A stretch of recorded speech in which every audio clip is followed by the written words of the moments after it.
everyone, I am Najjuuko Leilah, your transformational coach, helping executives, leaders, high potential employees, and business owners to overcome stress, self-doubt, anxiety, and fear to enhance their productivity, well-being, and leadership capabilities, which actually eventually helps them in their personal and organizational success.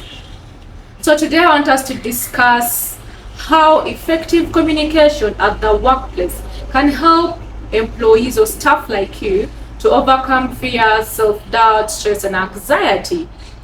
The effective communication, this is something that we underlook. However, effective communication in a workplace is very important. Very important that we overlook it. However, whenever there is effective communication within the teams, it improves the collaborations, the team collaboration, it improves productivity, it helps staff members or the employees to overcome the stress and anxiety because they actually know how to communicate, they know what is expected out of them. So I want us to share like 3 strategies. How can we improve on our communication so that in the end it improves or it helps us deal with the anxieties and the stresses that could have come out if we actually did communicate well. Number 1 is active listening. And what is active listening? Active listening is more of focusing on the speaker and understanding their message.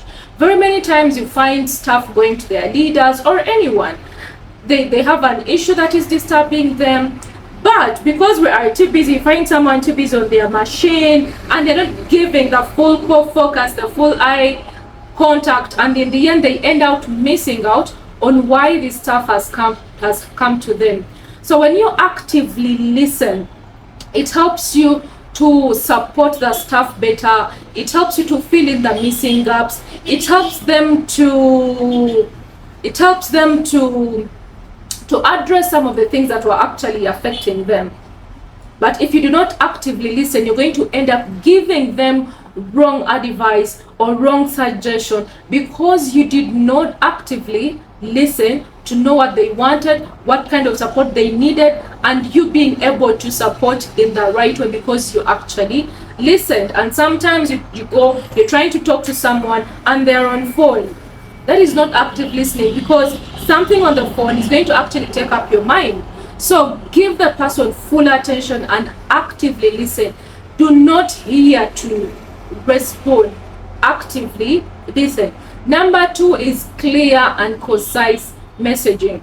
Very many times you'll find a leader or even subordinates, they're sharing maybe expectations and the leader is assigning an activity to the subordinate, but if you do not clearly communicate it, it's going to cause fear in this other person, the person who is expected to do the work or to handle the project, because they've not understood. There's a lot of ambiguity. This person is even going to think that task is too hard, they don't know what to do. It's going to end up being more stressful and causing unnecessary anxiety. But you as a leader, if you give clear and concise instructions, clear and concise messaging to your subordinates, even if it is a task, they will know what to do. They know the deadlines, so they will not work under unnecessary stress levels or unnecessary anxiety levels because they know what is expected of them in the agreed timelines. So clearly communicate each time you're talking to the staff. Number 3, the third strategy that we're going to look at is let us create a culture for feedback. And when you create a culture for feedback, be ready to receive the kind of feedback that you get. Do not fall on one side, only expecting the positive feedback. If there is any negative feedback, receive it because it will actually make you a better person. If you do not create a culture for feedback, people are going to be fearful because even when they feel stuck, they know they're going to come to you, but either you're going to undermine their reason for coming to you or you're going to You're not going to give attention to what they are going to say. They want to give you feedback on a certain project. They want to give you feedback on a fellow staff. But because you've created uncomfortable culture, people are fearful. They cannot even come to you. Even if they are stressed, even if something is eating them up, they cannot come to you because you've created a culture that does not actually support feedback. So with those 3 strategies, that is active listening, clear and concise messaging, creating a feedback culture at your institution or in your organization or in your department, it helps you communicate better at the workplace. And with this, there's going to be reduced stress because people know what is expected of them. There's reduced anxiety. People are not fearful to come to you and ask for the support, and in that way it will help you improve on your productivity as a team, as an institution, and it will lead to the personal and organizational success that both of you need. So always look out for that, and it will help you be better. Thank you so much for listening.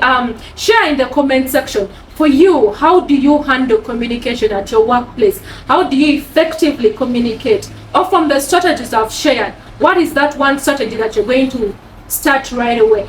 Comment in the share in the comment section below, and I will be ready and looking out for it. Thank you so much, and I appreciate you. God bless you.